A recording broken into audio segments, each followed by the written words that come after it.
Hey, what is going on, everybody? Welcome into the Tuesday edition on my YouTube channel.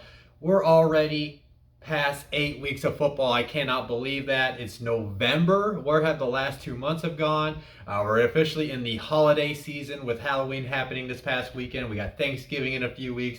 My favorite holiday, Christmas, in what, probably 7, 8 weeks? I'm not sure. I might be bad with my math there, but regardless, I'm back for my Tuesday video. As everybody knows, I'm gonna give you out my top waiver wire targets for week 9. I'm gonna give you guys my top 5 streamable defenses, and then I'm gonna get you out of here. So why don't I just go ahead and dive into those waiver wire targets for week 9 in fantasy football. My top quarterback out of the week, I'm going with Justin Fields, the Chicago Bears rookie quarterback. He was my number 2 quarterback in this past draft class. I was really high on this kid. It's taken him some time to get adjusted to the level, and I think he's not coming off like a super impressive performance against the Niners this past week, but I thought he showed some good things. It looked like they are finally leaning on his mobility for a little bit to help the offense move the chains, and it is as comfortable as he has seemed in an NFL game to me when I went back and rewatched that game. So I think this is something he can build upon and put some good things going forward for the rest of the year. He's currently available in 78% of the leagues. Right at this past weekend, he did have the 175 passing yards. Yeah, I want to see more than that. I want to see him at least go over 225 more often than he keeps on getting below 200, but I don't know if that's the offense he is in. But what you really like, though, I mean, he did. Let me wrap up the passing part. He did get a touchdown in the interception, but like I mentioned, the rushing ability there, 10 rushes for 103 yards and a touchdown. So you like what you see there, and if anybody goes back and watch that four, I want to say it was like a 4th and 2, or maybe it was a little bit longer than that, when he completely switched sides of the field with his mobility and picked up the first down with his legs. It was great feature of his athleticism. Now, this week he is going against the Pittsburgh Steelers, so that is kind of a scary thing to stream him against. I would understand if you would be hesitant against that defense playing a rookie quarterback, but I think Justin is now going to give people a high floor. Maybe if you have somebody like, say, like for me, and since one of my strategies entering this year was to draft Kirk Cousins and then either draft Trey Lance or Justin Fields and wait on them to get the starting position and then start them over Kirk. Well, obviously Trey Lance has had his potential starting gig has been kind of delayed longer than I expected, and then Justin just had a rough stretch of games where you just couldn't trust him as a fantasy football player. Well, Kirk Cousins just came off a really bad performance, so say maybe you roll the dice with the Kirk Cousins, maybe another guy that you're kind of like iffy on, maybe go pick up Justin Fields. You just put him on your bench for this week, and then if he really impresses against that Steelers defense, maybe you got your starting quarterback for the rest of the season. So if you are looking for an answer for the quarterback position, I would consider Justin Fields, especially if you're playing in like a 2 quarterback league as well. My running back out of the week, I just had to I just had to give myself a little bit of a pat on the back on the Boston Scott call from last week. I know I did say I would rather have Kenneth Gainwell than Boston Scott, but remember, if anybody remembers what I said last week when Boston Scott was my flex out of the week, I said, I add him on your bench this week, see how this whole situation plays out, so you don't have to battle it out for him this week in the waiver wires. Now, more than likely, you are going to have to battle it out with for people to get Boston Scott on your roster. He's available in 81% of those leagues. Now, it wasn't like he got a lot of touches, right? He only had 12 rushes for 60 yards. He had the 2 touchdowns. You want to see him more involved with the passing attack, but they were blowing out the Lions, so they didn't really have to pass the ball that much on Sunday, and he had 0 receptions, only 1 target. So there is one thing I want to say though with this: Jordan Howard was more involved than I anticipated. I thought it was going to be a Kenneth Gainwell, Boston Scott type of split thing, and then it came out Jordan Howard was getting some reps, and they all kind of evenly split it up in thirds as far as touches. So that is something I would be kind of concerned about, but I still think Boston Scott would be a decent flex play this week, especially in deeper leagues. They're going against the Chargers, and the Chargers they've struggled to stop the run, and they give up quite a bit of points to the running back position. So if you're looking for a flex play, I would definitely consider Boston Scott. Just, have that caveat that, he is he's in a running back by committee. He is splitting touches. He's kind of more of a touchdown dependent guy. But if you are desperate for a running back play, there are some buys this week that people are dealing with. I wouldn't mind Boston Scott. Miles Sanders is on IR for at least 2 more games. So you got some value out of him for the next 2 Philadelphia Eagles games. And then you have to see when Miles Sanders might be returning later this year. My wide receiver ad of the week, I'll go with Devante Parker. He's available in 66% of the leagues right now. His biggest issue, he's in and out of the lineup, but when he's in the lineup, he gets so many targets from Tua. This past week, he had 8 receptions for 85 yards on 11 targets. Anytime a wide receiver is getting double-digit targets, you gotta love that. I swear he gets that amount of targets anytime he's healthy and he plays all 4 quarters. That's obviously something that's a concern. But you gotta like his matchup this week. He's going against the Houston Texans, which have one of the worst defenses in the league. So, and I have not heard or seen anything about Will Fuller coming back from IR anytime soon. So he's got his established role in that passing attack. So if you're looking for some wide receiver depth, if you're looking for some wide receiver help during the bye weeks over the next few weeks, I think Devante Parker's an ad. And like I kind of said last week, and I'm going to touch on it again with Van Jefferson, you got to start planning for potential injuries to your starters. You got to have some strong depth options, because nothing is worse is when you make the playoffs in your league and one of your guys go down and you have nobody that you trust in your lineup. At least if Devante Parker is healthy, he might not be the sexiest play if a guy goes down, but he's going to get like 8 to 10 plus targets in the game. My tight end ad of the week is going to be Pat Friarmuth, the rookie tight end from Pittsburgh. He's available in 90% of the leagues right now. This past week, he had 4 receptions for 44 yards, a touchdown on 7 targets. Now, this is something I've been talking about in my weekly previews videos that come out on my channel on Saturdays. Big Ben always plays good football when he has a guy he can trust in the tight end room.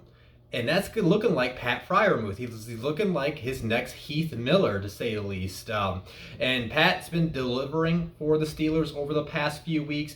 Like I always mention with the tight end position, if you can get somebody that's getting 7 to 9 targets at that position, that's something you can gamble on. They're going against Chicago this week. It's a little bit of a tougher defense, but I still think there could be some production there. And I think Pat Friarmuth might end up being a nice little, I'll probably say a high-end tight end 2 right now, but if he does see that weekly target load around that 7 to 9 targets, he can maybe work himself into a low-end tight end as long as Big Ben continues to target him. And it does help, Juju's out of lineup. Eric Ebron, he doesn't need to be as involved as he was in the past. I think you got Chase Claypool, Deontay, and then you got Pat Friarmuth in that passing attack with a little Najee Harris sprinkled in there as well. My flex out of the week, this guy was on my list last week. Van Jefferson Jr. for the Rams. He's available in 88% of the leagues. This past week, he had 3 receptions for 88 yards on 6 targets. This week, they're going against Tennessee Titans. I haven't checked the numbers. I'm going to do that tonight when I work on my my script for the tomorrow night start and sit video. But Tennessee, for like the longest of the season, has been giving up the most fantasy points to the wide receiver position. Michael Pittman Jr. just went off. He had those 2 touchdowns and I forget how many yards. So they're probably still the #1 defense to giving up the most points to wide receivers. So yeah, Cooper Kupp and Robert Woods are going to have a good day. But I wanted to be surprised if Van Jefferson also has a good night. Actually, it's a Sunday night game this week. And another thing to caveat too with the Van Jefferson ad, just like I said last week and with Devante Parker, obviously this is more of a depth ad. If you have Cooper Kupp, if you have Robert Woods, I would add Van Jefferson on your bench just in case one of those guys get hurt, because this afternoon they released Deshaun Jackson. So Deshaun Jackson is no longer on that roster. So you take him out of the competition for targets. And then Tutu Atwell, their 2nd round pick, he hasn't really played much. But you were going to think, like, with Deshaun moving on, that Tutu would get more involved. But Tutu now is done for the season. I think he has season-ending shoulder. I think it's a shoulder injury. But regardless, he's on IR. He's out for at least 3 weeks. But I think I'm pretty positive it's a season-ending injury. So it's just Van, Robert Woods, and Cooper Kupp in that receiving room. So I think Van's value would just increase over the past week. So if you're looking for wide receiver depth, like I keep on saying, if you have one of those Rams wide receivers and you have an extra room to have a stash player, go get Van Jefferson, because if something happens to those guys in the playoffs, you're going to regret not picking up this kid. He's such a great route runner. Anybody knows me. I love this kid when he was coming out of the draft class. He really impressed me live when I was at the Senior Bowl a couple years ago. So yeah, those are my top waiver wire ads of the week. Quarterback position, Justin Fields. Running back, Boston Scott. Wide receiver position, Devante Parker. Tight end position, Pat Friarmuth. And my flex ad of the week is going to be Jefferson Jr. So yeah, let's go ahead and move into the my top 5 streamable defenses for week 9. I'm going with that buzzsaw right now that just I want to say shut down, but they definitely were a menace to Tom Brady in that Bucs offense, which is the Saints. Saints are actually available in 53% of the leagues. If they're available in your league, I would definitely try to go get them right now. They're going against the Falcons this week. It's one of their division rivals. In the Falcons offense, they were starting to look like they're going to put together some consistency. Well, the inconsistencies from earlier in the season popped back out. Calvin Ridley's not going to be playing on that offense for the foreseeable future. I hope the kid, whatever he's got going on in his life, I pray that he gets everything figured out with that. So they're missing their best wide receiver. So like outside of like Cordero Patterson and Kyle Pitts, there's nothing that's really going to to scare a defense. So it's easier for defenses to game plan for Kyle Pitts in coverage, figure out how they can keep Cordero Patterson in check. So I like the ability that this defense can, keep the Falcons at a low-scoring game. I think they can get some sack potential with Cameron Jordan, Marcus Davenport, and at any given moment, if they're picking off Tom Brady in the final 2 minutes of the game, they're going to be able to pick off Matt Ryan at any point of the game. So if the Saints are available in your league, I'd definitely consider adding them. My number 2 streamable defense this week is going to be the Dolphins against the Texans. The Dolphins are available in 86% of the leagues. Now, obviously, this defense has been a major disappointment. They were supposed to be one of the strongest suits of this Miami team. That whole organization has been a disappointment, to say the least. But if there was anything for Brian Flores to show his defensive mind, is to go in there and have his defense be dominant against the poor Texans. There's no reason that they shouldn't be able to. They still got Xavier Howard. They still got Byron Jones. So they still got a top cornerback tandem that could either...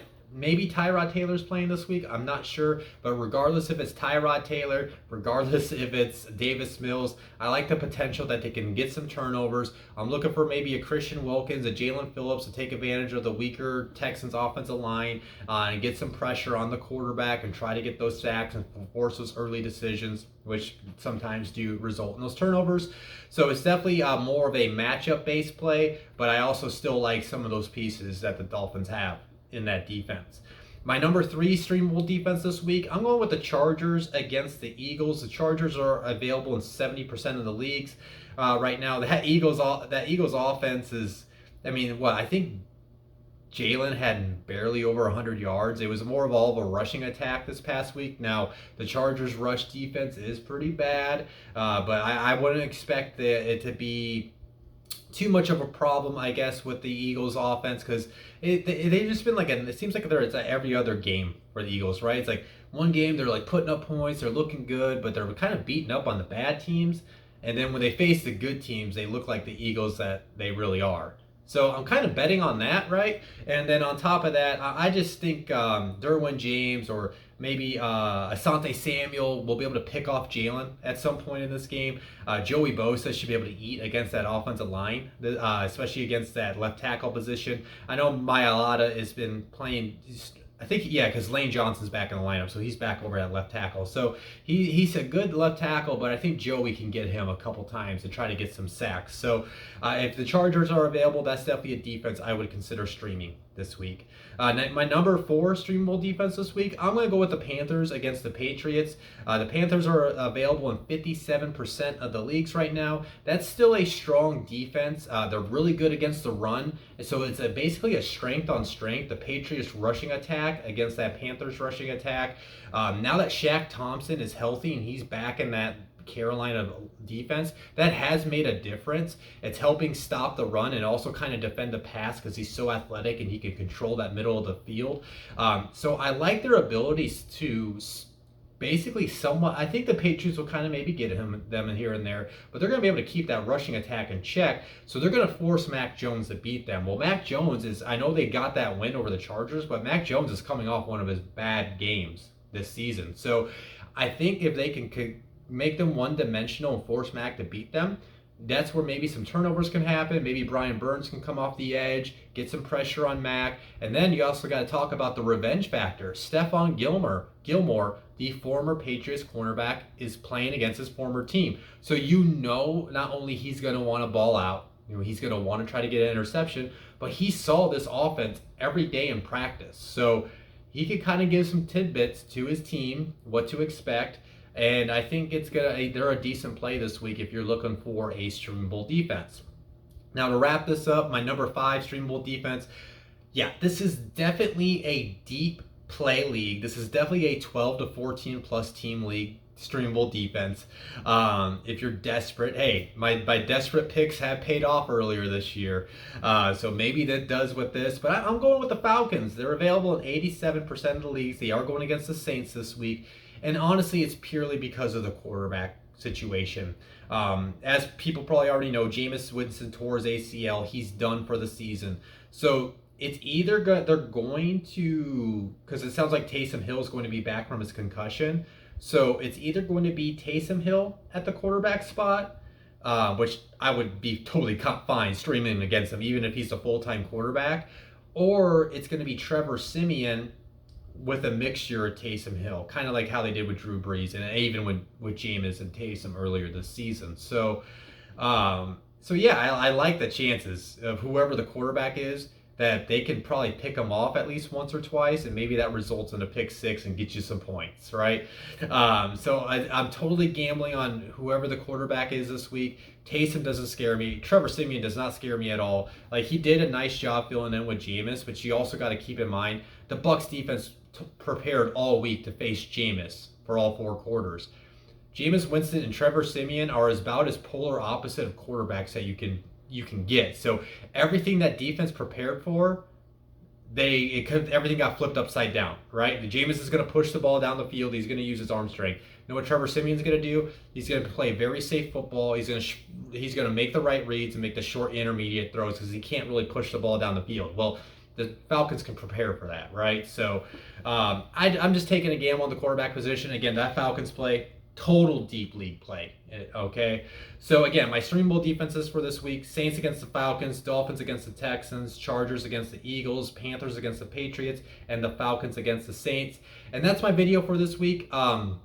Really quick, guys, I'm going to remind people on the end of every video. So next Tuesday, I have an after work event I need to go to. I think it's going to run till 8 o'clock. So my top streamable defense video and my waiver wire video will be out pretty late. I'm gonna record that once I get settled in from coming back from my work event next week. So I'm gonna give out reminders tomorrow. I'm gonna give out a reminder on Saturday. So just as a reminder, if you guys do like this video, that it's going to be out later next Tuesday. But if you did like this one, as always, hit the like button. If you have not subscribed to my channel, please hit the subscribe button. It's been a minute since I got one, guys. I'm trying. I want to get that going sooner than later. Go tell a friend to check me out if you guys enjoyed the content. Also, as always, go check out the Prospect Encyclopedia. You can read more about it at theprospectencyclopedia.com. You can get the entire PDF for $15, individual team PDFs for $1. Always can check out the bug section for free, then make a purchase if you'd like. Other than that, I'm going to get out of here so I can get this video out for you guys. I'll be back tomorrow when I give out my top starts and sits for week 9 in fantasy football. So you guys enjoy your next 24 hours. Peace out.